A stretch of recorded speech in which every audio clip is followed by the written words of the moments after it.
Hoje eles estão ordenhando aqui 400 vacas. Aqui o sistema, agora a gente está vendo aqui o sistema de flushing que está passando, né?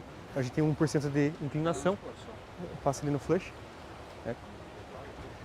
Cama dos animais, então, é de palha, como pellet de palha. Então a gente está aqui agora numa propriedade que entrega o leite para o grana padano.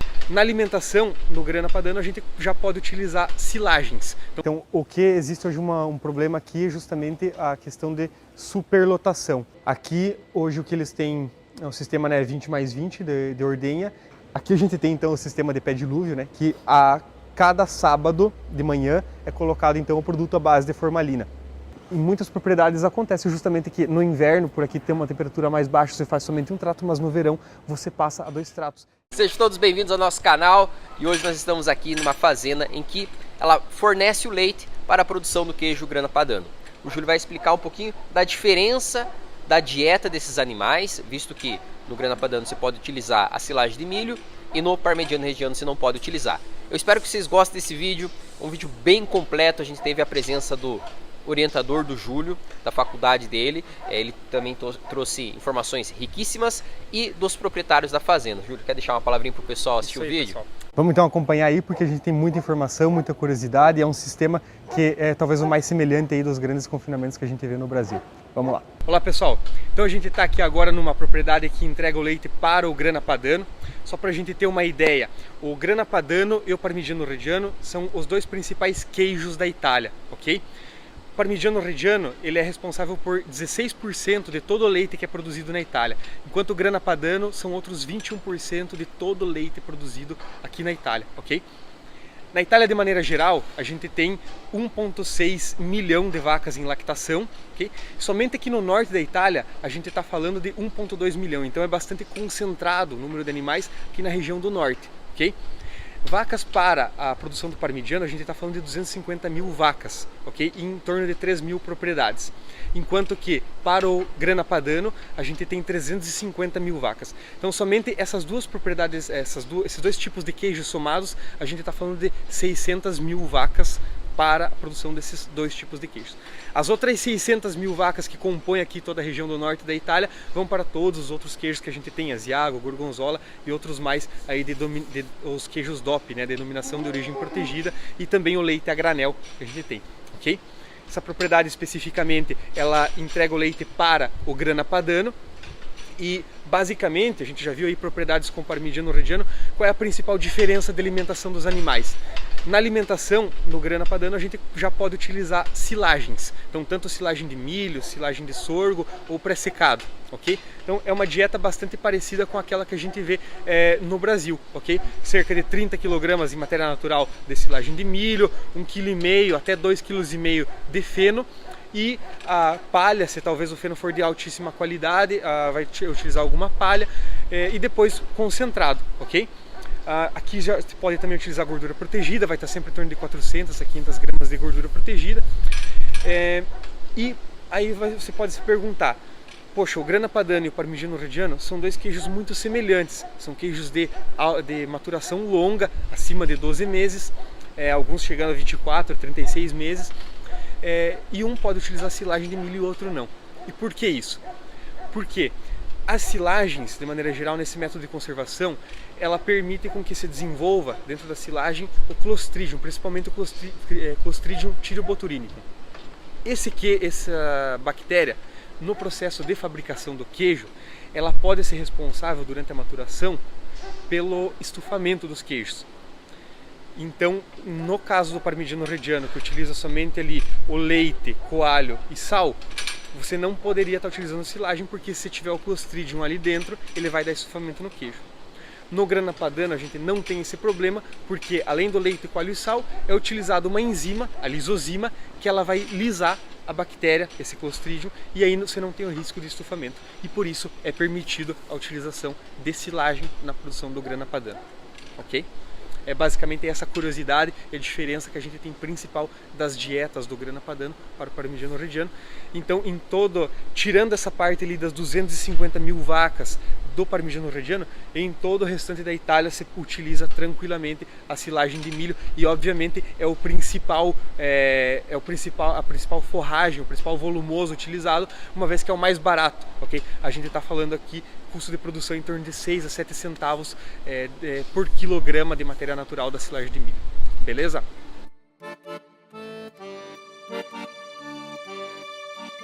Como normalmente acontece, né? Então a estrutura mais velha, que era essa aqui, ela acabou daí então sendo utilizada depois quando houve a expansão da instalação. Isso aqui foi utilizada para animais de recria, né? Essa aqui é a estrutura antiga do freestyle, que justamente a gente pode ver o pavimento, né, com as fissuras ali, como a gente pode ver no sistema de suínos e tudo mais, que era um sistema antigo que se utilizava muito. E tem problema de casco? Aí que tá. Geralmente é abandonado justamente por isso, um dos problemas, e o outro justamente que tu não consegue utilizar palha na gestão da cama, porque daí a palha ela acaba vindo aqui em cima da fissura, então sempre é um problema. Quem tem isso e não consegue abandonar por umas questões de estrutura, o que acontece? Utiliza menos palha, mas utilizando menos palha tu tem menos conforto, tu já vê problema de jarreta e tudo mais, então acaba sendo um problema bastante grande. Geralmente, para não jogar fora a estrutura, o que se utiliza é para os animais de recria ou animais de mais baixa produção, certo? O professor estava comentando antes que agora eles estão fazendo o processo, o trator a gente vai ver passando bastante, porque eles estão distribuindo o liquame, os dejetos, né, líquidos nos campos, porque teve agora o corte do trigo para fazer o feno e agora eles fazem a adubação com os dejetos líquidos para depois entrar milho safrinha, certo? Esses terrenos aqui são muito bem adaptados para fazer duas safras, né, uma invernal e uma outra no verão. E chega até também ter 3, no caso safras, então safra e safrinha no verão, depois da silagem de milho, pode entrar uma silagem de sorgo, justamente pelo menor custo daí por hectare, né, e menor risco, digamos. E isso naturalmente aumenta a autossuficiência alimentar da fazenda, uma vez que por mais que às vezes a silagem de sorgo não seja de uma altíssima qualidade bromatológica, consigo destinar para as fases de recria, por exemplo. Então, essa aqui é a parte, né, do desmame, onde os animais aqui, a segunda parte do desmame, onde é que os animais já são criados em grupo. Esses colares aqui são para identificação automática dos animais, porque daí eles têm um sistema automatizado de alimentação de leite. Então daí ele reconhece o animal e com base no animal ele sabe quantos litros de leite ele deve receber no dia. Depois de 40 dias de nascido, eles portam os animais aqui para criação em grupo. Então daí eles têm uma curva, né, que vai diminuindo a quantidade de leite entregada ao dia, justamente para daí estimular o consumo de ração. Então eles usam o leite pasteurizado, mesmo das vacas, e aí tem uma integração com leite em pó para chegar a 14% de matéria seca. Ok, então daí eles têm lá o milho floculado à vontade, ad libitum, e o Unifeed sempre aqui disposiciona a TMR, né? Ok, uma TMR específica para os bezerros. É interessante esse sistema então com essa integração com o leite em pó, porque você reduz bastante a utilização do leite em pó e você aproveita o leite, né, que digamos leite sempre que você não pode entregar, você consegue aproveitar aí na fazenda mesmo, no alimentador automático. Então esse aqui é um freestyle antigo, né, que primeiro era utilizado para as vacas em lactação, é muito normal na época dos anos 60 e obviamente agora a gente já tem um tipo de estrutura totalmente diferente. Aqui a gente vai ver a fase de preparação para o parto. Aqui nesse freestyle é dividido, mas não é uma realidade às vezes muito comum em propriedades menores. Aqui é dividido justamente o animal vaca seca, vaca pré-parto e a vaca pós-parto imediato, certo? Tem em muitos lugares onde é que é menor, digamos, o número de animais, é normal você ter somente um período de vaca seca, certo? Então você não tem divisão de vaca seca e pré-parto, ok? E aí você tem a dieta aniônica durante todo esse período, certo? Se dedica geralmente, se eu tenho que dividir grupos e tem um freestyle menor, eu vou dedicar para um pós-parto imediato e a fase de animal em lactação. E vaca seca é um grupo só. Nesse freestyle aqui, eu já tenho a divisão como a gente vê bastante no Brasil, que é vaca seca, vaca pré-parto e a vaca pós-parto imediato, ok?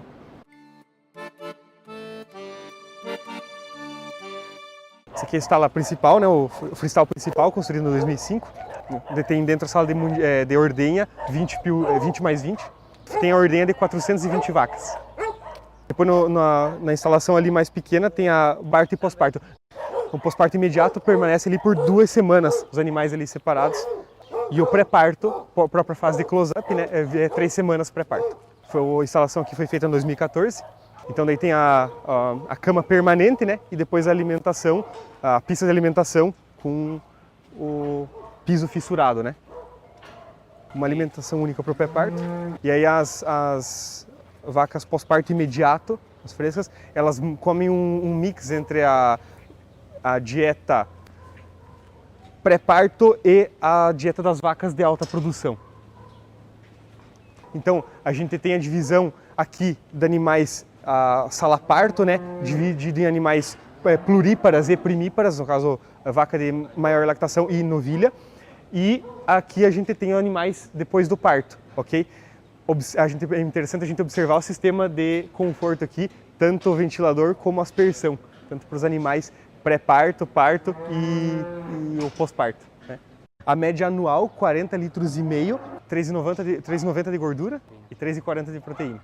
Então tem uma boa média aí, média anual de 40,5 litros.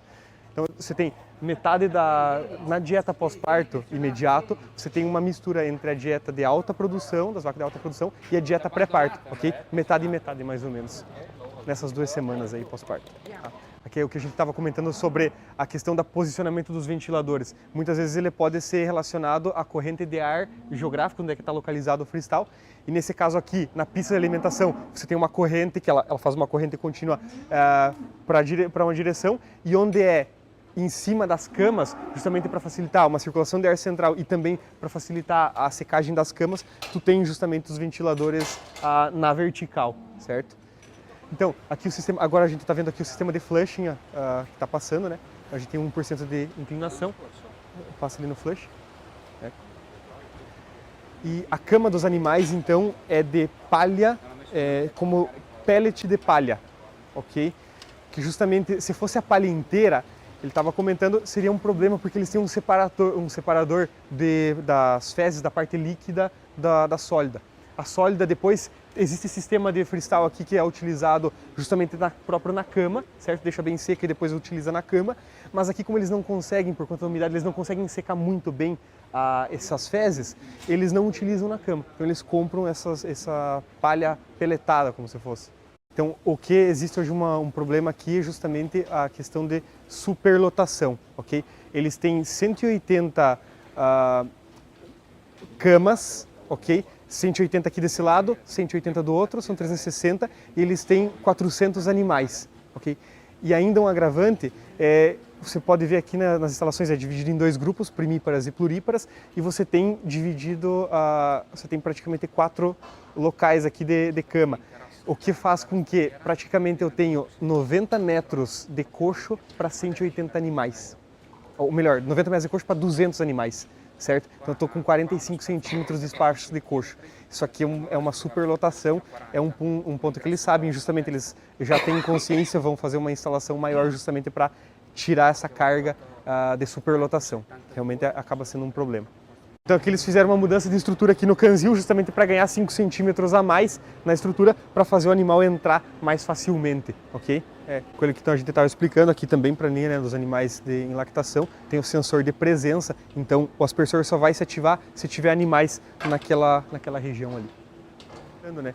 Embora seja bom para as camas, aquele ventilador vertical, para a próxima instalação, eles observaram que vai ser interessante para onde está localizado aqui o freestyle, ter somente todos os ventiladores para uma só direção, porque quando o índice de temperatura e umidade supera 75, os ventiladores verticais eles não conseguem ter a mesma eficiência de dissipação do calor que tem esses inclinados. Então, né, eles utilizam bastante o semi-insexado, né, para os animais para poder fazer o avanço aí genético, e para os animais, no caso, que não quer manter na propriedade, não quer fazer o avanço, você faz já a inseminação com raça de corte, Blue Belga aqui especificamente.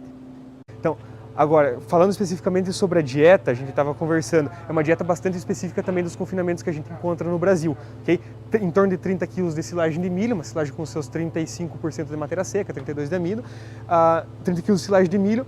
Uma particularidade talvez aqui é que utiliza um pouco mais de feno, tá? Em torno dos hoje está 2,7 kg de feno. Subprodutos não utilizam tanto por uma questão de oportunidade aqui do freestyle, tá? Questão de armazenamento. Então eles preferem fazer uma dieta bastante básica. A alfafa, visto que, digamos, tem um custo de produção maior, não se utiliza, então aqui a gente está em torno dos fonte proteica, farelo de soja. Então, hoje aqui 4,5 kg de farelo de soja. E se utiliza o grão úmido de milho, outros 4 kg de grão úmido de milho e farinha de milho, seus 3,5 kg de farinha de milho. Okay? Então uma dieta bastante típica também o que a gente encontra aí nos confinamentos no Brasil, baseados em silagem de milho. Nada, eu estava comentando, então eles trabalham bastante com utilização de matérias-primas, né? Então tu tem, não chega uma ração pronta, você tem a farinha de farelo de soja, milho moído, e daí depois o mineral, que vai ser tudo colocado no carro. Não é feito aqui pré-mistura dos minerais, no caso do mineral, com algum concentrado primeiro, certo? É tudo colocado dentro do carro, do vagão misturador. Eles têm, né, aí no rebanho 38% de primíparas. As primíparas estão produzindo uma média de 38 litros de leite, enquanto que as pluríparas estão produzindo 44 litros de média. Okay? Que a gente estava comentando, perguntando para eles sobre como é que funciona aqui o sistema de gestão da aspersão. Quando o índice de temperatura e umidade está ainda relativamente baixo, 68 a 70, a pausa que é feita são 70 segundos de aspersão e 8 minutos de pausa entre uma aspersão e outra. Quando chega numa temperatura extrema, a gente está falando aí de índice de temperatura e umidade 73, 74, acima disso, aí a pausa ela vai reduzindo gradativamente, mas aí ela vai chegar em pausas de 5 minutos, entre 70 segundos de aspersão e 5 minutos de pausa entre uma aspersão e outra. Então a gente estava conversando, né, que um dos desafios aqui então do verão é justamente tu conseguir aumentar a densidade energética da dieta sem aumentar a quantidade de amido. Hoje aqui a gente já está em 28% de amido e já recebe meio quilo de gordura protegida, ok? Então, qual que seria uma das alternativas? Hoje se utiliza farelo de trigo na dieta, então talvez uma substituição que poderia ser feita é justamente passar do farelo de trigo para casca de soja, por ser um pouco mais digestível. Pelos dois produtos que a gente tem aqui pela análise bromatológica, a casca de soja ela entraria um pouco melhor.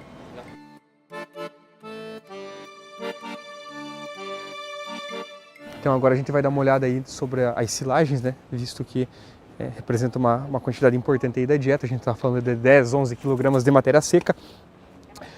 O sistema que ele faz aqui é muito semelhante do que a gente vê também no Brasil.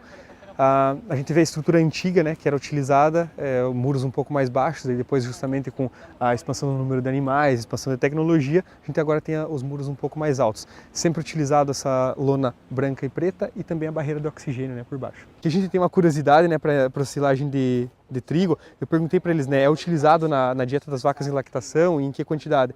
Eles, olha, aqui para o consórcio do Grana Padano, eles proibiram a utilização da silagem de trigo, mas justamente porque não se tinha ainda uma tecnologia de produção da silagem de trigo muito bem feita. Então o que acontece? Visto que não tinha uma tecnologia muito bem feita, tu tinha uma maior disseminação de Clostridium e aí isso aí impactava na produção de queijo. Tá? Então o que eles resolveram foi de proibir por enquanto. Obviamente, a ideia melhor que a gente estava discutindo ali com o professor e também com os produtores, é melhor a gente investir justamente na preparação para fazer uma silagem bem feita, porque justamente você tem se tiver um material de boa qualidade, não tem porquê você não estar colocando isso aí na dieta, uma vez que você tem um desafio econômico, né? Se é um alimento que pode entrar mais barato, mais interessante de colocar ali na dieta das vacas em lactação, não teria porquê não, e é um bom alimento. Então a gente está comentando, né, que está a silagem de milho que eles têm. Em área que é irrigada, se consegue produzir 60, 70 toneladas de matéria natural de silagem. E aqui a gente teve algum problema de processamento. Às vezes você consegue encontrar aqui grãos somente partidos à metade. Geralmente a gente recomenda, né, que seja partido em 4, 5 partes, ao menos para as vacas de alta produção. Esse material tem que estar, ou um KPS, né, superior a 70%. O KPS que seria aquelas peneiras lá de 4,75 milímetros.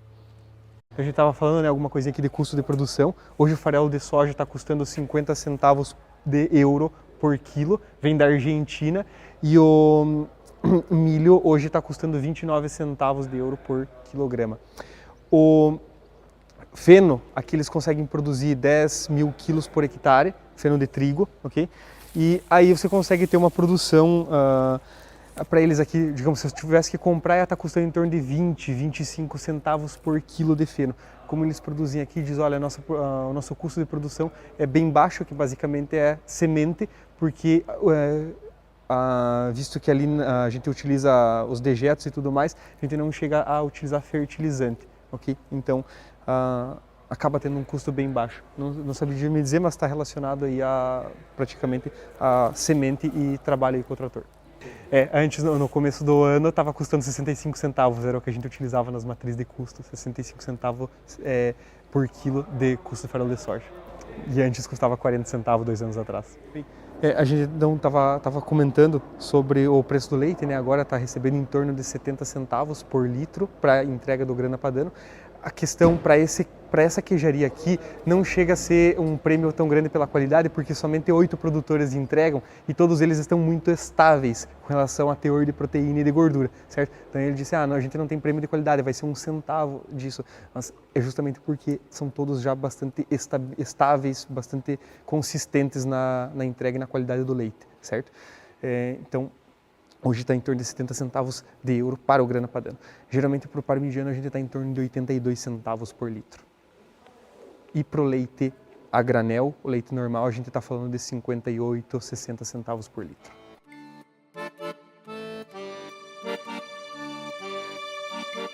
Bem, então hoje eles estão ordenhando aqui 400 vacas. Aqui hoje o que eles têm é o sistema, né, 20+20 de ordenha. Eles ordenham 400 vacas e cada ordenha, são 2 ordenhas no dia, cada ordenha são em torno de 4 horas. Exatamente. E depois no projeto sucessivo, são 2 pessoas que trabalham na ordenha hoje, para as 400 vacas, ok? Para o projeto sucessivo, onde é que eles pretendem chegar a 630 vacas ordenhando, eles vão manter o mesmo 20+20, porém, em vez de 2 pessoas, eles vão estar sempre com 3 pessoas, certo? Então, 2 sempre bastante fixos aqui, e quando precisa trocar um grupo e outro, vai uma pessoa e mantém sempre 2 aqui dentro fixo, ok? Sala de espera, então, né, também eles fizeram alguma melhoria, tapete de borracha, ao colocar os aspersores, que a gente vai ver agora. Então, esse aqui, né, o tapete de borracha que eles colocaram, sistema de aspersão que a gente pode ver. Então, e os ventiladores que a gente tem fazem a corrente. Cabe aqui 150 animais na sala de espera. Então ele estava explicando, né, que o fato aí depois de ter essa terceira pessoa, isso aí vai se pagar muito rápido, porque vai ser menos tempo, vai ser um processo mais ágil, menos tempo dos animais aqui esperando, porque no final das contas, 150 animais aqui, o calor corporal é muito grande, por mais que tenha todo o sistema aí de refrescamento, vento, aspersão, de qualquer maneira você tem um aumento da temperatura, então menos tempo na sala de espera vai acabar se pagando muito facilmente aí uma pessoa a mais. Então aqui que ele estava comentando, né? Também esses ventiladores aqui, os verticais, vão ser trocados. Eles vão colocar sempre aqueles inclinados em corrente para fazer uma corrente única. Esses ventiladores aqui depois vão ser desmontados e vai lá para as novilhas de inseminação. Então elas também vão ganhar ventilador para controle da temperatura aí. E a ordem de ordenha aqui, então justamente os animais pós-parto imediato, depois as primíparas, pluríparas e por último o box de enfermagem. Aqui a gente tem então o sistema de pé dilúvio, né, que a cada sábado de manhã é colocado então o produto à base de formalina. Ou senão quando tem algum problema que você observa, talvez uma maior incidência durante o período ali de dermatite ou alguma coisa nesse sentido, aí você aumenta a frequência de pé dilúvio. Caso contrário, vai ser sempre todo sábado de manhã. E aqui ele já faz um flushing também, você tem uma bomba que a gente vai conseguir ver lá depois, ele faz um flushing a cada grupo que troca, ele já dá uma lavada aqui no que acontece, visto que tem também uma caída bastante grande, essa bomba ali, ela simplesmente se gira e faz uma limpeza já geral aqui de toda essa região. Então, o podólogo, ele acaba vindo, é feita o casqueamento dos animais somente uma vez durante toda a lactação, depois, obviamente, se tiver algum outro problema. Mas, de maneira geral, 25 dias antes do parto, ele faz ali um grupo de em torno de 20, 25 animais, que é os animais que estão ali no pré-parto, e aí faz o casqueamento ali nessa fase. O pagamento vem por animal em torno de 13 a 15 euros por animal.